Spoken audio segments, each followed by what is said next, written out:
كثير ما وقع الكلام على مسائل التعليم في الجزائر. في كل عام عدد التلاميذ يكثر، وفي عام 1954 كانت الجزائر فيها أكثر من 2 ملايين من الأطفال بين 6 سنين و14 سنة، ومن هذا العدد ما كانوا إلا 312 ألف طفل مسلم اللي يمشيوا للمدرسة. عدد كبير من الأطفال اللي بلغوا سن التعليم كانوا ما يروحوش للمدرسة بسبب قلة المدارس. في المدن كما في البادية كانوا مكونين شبيبة معطلة تحوس تزهق وتلعب، ولا تحوس تربح شي دريهمات بمشقة وصعوبة.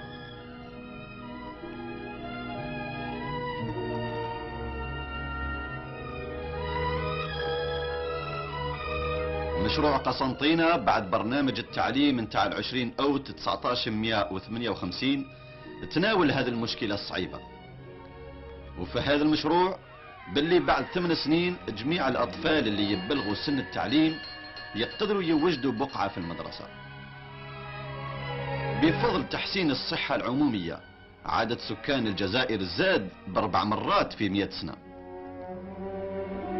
وعدد الأطفال كبر وزاد حتى هو، وهذا هو السبب اللي حتم بنيان مدارس وتكوين معلمين.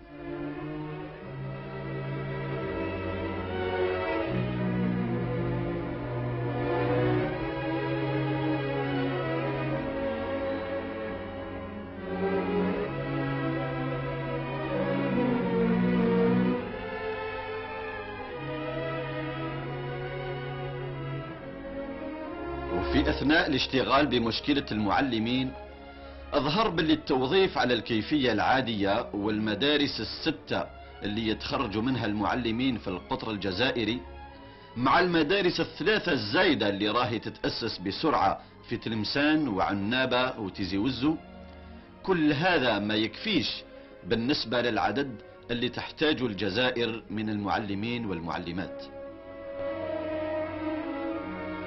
وعلى هذا تحتم التدبير في تعيين عدد زايد من المعلمين للقيام بالتعليم في 1800 قسم جديد اللي يلزم تنفتح في كل عام.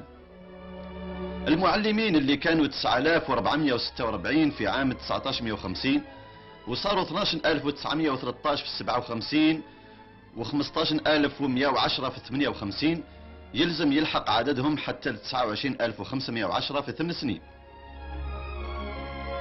وباش ينسد هذا الفراغ دبرت الإدارة في تكوين نظام جديد من المدربين والمرشدين ما ينشرط عليهم إلا تكون عندهم شهادة البروفي إليمنتير، يجوزوا ستاج في مدرسة المعلمين وينالوا شهادة بها يقدروا يقوموا بالتعليم مثل المعلمين الأصيليين. ها هو واحد من هذا المدربين خارج من مدرسة المعلمين نتاع بوزريعة بضواحي الجزائر العاصمة. هذا النظام الجديد من المدربين مؤلف من شبان جزائريين بالخصوص، ويتحتم تكوين نحو 1500 منهم في كل عام باش يتمكن تعمير المدارس الجديدة.